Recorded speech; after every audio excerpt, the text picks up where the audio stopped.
नमस्कार मित्रांनो, मी सोमनाथ स्वागत करतोय तुमचं आपल्या सोम मराठी सपोर्ट या यूट्यूब चॅनलवरती. मित्रांनो, काल एक आपण व्हिडिओ बनवला होता. त्या व्हिडिओमध्ये आय डी कार्ड कसं बनवायचं याच्यावरती टिपमध्ये व्हिडिओ बनवला होता आणि त्याच्याचवरती काही कमेंट आलेल्या आहेत. आय डी कार्ड बनवल्याच्या नंतर जो SMS येतो, ज्या SMS मध्ये आय डी क्रमांक असतो, तो SMS जर चुकून डिलीट झाला तर आमच्याकडे जर आय डी नंबर रिसीव्ह नाही झाला, आठवण नसेल आणि चुकून डिलीट झाला असेल, तर अशा केसमध्ये काय करायचं? ते आय डी कार्ड कसं डाउनलोड करायचं, अशी काही कमेंट आलेली आहे. तुम्ही कमेंट स्क्रीनवरती पाहू शकताय. SMS डिलीट झाला तर काय करायचं? तर याचीच प्रोसेस जर तुम्हाला आय डी रजिस्ट्रेशन केल्याच्या नंतर SMS आला आणि SMS चुकून डिलीट झाला, तर तुम्ही तुमचं आय डी कार्ड कशाप्रकारे डाउनलोड करू शकता, याच्यावरती डीपमध्ये माहिती आपण या व्हिडिओच्या माध्यमातून घेणार आहोत. त्यामुळे हा व्हिडिओ तुम्ही शेवटपर्यंत पाहायचा आहे. चला तर मग वेळ न घालवता व्हिडिओला सुरुवात करूया. तर मित्रांनो, ते पाहण्यासाठी सिंपली तुम्हाला Googleवरती येऊन महासारथी असं टाईप करायचं आहे आणि इथे पाहू शकताय. तुमच्यासमोर पहिलीच लिंक असणार आहे महासारथी-महाराष्ट्र.gov.in. या लिंकवरती आपल्याला क्लिक करायचं आहे. या लिंकवरती क्लिक केल्याच्यानंतर तुमच्यासमोर अशा प्रकारचा इंटरफेस दिसेल. इथे आपल्याला काय करायचं आहे, इथे गुणिले चिन्ह दिसेल, यावरती टिक मार्क करून कट करून घ्यायचं आहे. आता कट केल्याच्यानंतर इथे लॉगिनचं ऑप्शन आपल्याला दिसेल. आता लॉगिन या ऑप्शनवरती क्लिक केल्याच्यानंतर पहिलंच ऑप्शन आहे नागरिक लॉगिन, या ऑप्शनवरती क्लिक करायचं आहे.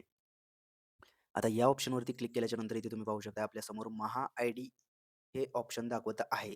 तुम्ही जर हे रजिस्ट्रेशन केल्याच्यानंतर मेसेज आल्याच्यानंतर मेसेज डिलीट झाला आणि तुमच्याकडे आय-डी नंबर नसेल, तर तुम्हाला सिंपली काय करायचं आहे, इथे आधार जे देण्यात आलेलं आहे, या आधारवरती आपल्याला क्लिक करायचं आहे.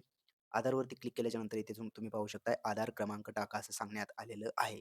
तुम्हाला तुमचा आधार नंबर इथे टाकून घ्यायचा आहे. मी टाकून घेतोय. अशा प्रकारे आधार नंबर टाकून घ्यायचा. आधार नंबर टाकल्याच्यानंतर सिंपली लॉगिन या ऑप्शनवरती क्लिक करायचं आहे. लॉगिन या ऑप्शनवरती क्लिक केल्याच्यानंतर तुमच्या मोबाईलवरती एक ओ-टी-पी पाठवला जाईल. तो ओ-टी-पी आपल्याला या बॉक्समध्ये टाकून घ्यायचा आहे. आलेला ओ-टी-पी टाकल्याच्यानंतर सिंपली ते प्रमाणित करा या ऑप्शनवरती क्लिक करायचं आहे. प्रमाणित करा या ऑप्शनवरती क्लिक केल्याच्यानंतर तुमच्यासमोर अशा प्रकारचा इंटरफेस दिसेल. आता सिंपली आपल्याला अशा प्रकारे खाली यायचं आहे आणि इथे सिंपली स्किप फॉर नाव या ऑप्शनवरती क्लिक करायचं आहे. या ऑप्शनवरती क्लिक केल्याच्यानंतर तुमच्यासमोर अशा प्रकारचा इंटरफेस दिसेल. आता इथे तुम्हाला तुमचा आय-डी कार्ड कुठून भेटेल, तर सिंपली तुम्ही इथे पाहू शकताय.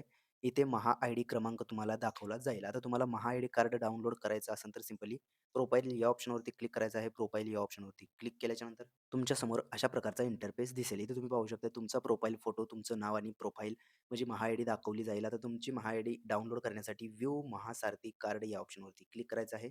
या ऑप्शनवरती क्लिक केल्याच्यानंतर तुमच्यासमोर अशा प्रकारचा इंटरफेस दिसेल. हे तुमचं आय-डी कार्ड असणार आहे.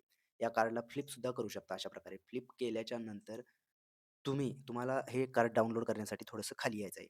खाली आल्याच्यानंतर मित्रांनो, तुम्ही इथे पाहू शकता तुमच्यासमोर डाउनलोड महासारथी कार्ड असं ऑप्शन दाखवलं जाईल. सिंपली डाउनलोड करून घ्यायचं आहे. डाउनलोड केल्याच्यानंतर तुमचं आय-डी कार्ड हे डाउनलोड झालेलं आहे. सिंपली तुम्हाला ओपन करून घ्यायचं आहे. ओपन केल्याच्यानंतर तुमच्यासमोर इथे तुम्हाला पासवर्ड मागितला जाईल. पासवर्ड काय टाकायचा आहे? तुमच्या नावाचे पहिले 4 अक्षर कॅपिटलमध्ये आणि तुमचा जन्मवर्ष, बर्थ ऑफ इयर ते टाकून घ्यायचं आहे. टाकल्याच्यानंतर सिंपली सबमिट करायचं आहे. सबमिट केल्याच्यानंतर तुम्ही पाहू शकता तुमचं कार्ड पी-डी-एफमध्ये अशा प्रकारचं इथे दिसणार आहे. तर मित्रांनो, अशा प्रकारे तुम्हाला SMS आल्याच्यानंतर चुकून जर SMS डिलीट झाल्याच्यानंतर कशाप्रकारे तुम्ही आय-डी कार्ड डाउनलोड करू शकता, याची प्रोसेस आपण या व्हिडिओमध्ये पाहिलेली आहे. अशाच प्रकारचे नवनवीन व्हिडिओ आपल्या चॅनलवरती अपलोड केले जातात. त्यामुळे तुम्ही जर का आपल्या चॅनलवरती नवीन आला असाल, तर सर्वात पहिला आपल्या चॅनलला सबस्क्राईब करून बेल आयकॉन दाबायला विसरू नका. चला तर मग भेटूयात पुढील व्हिडिओमध्ये. धन्यवाद मित्रांनो.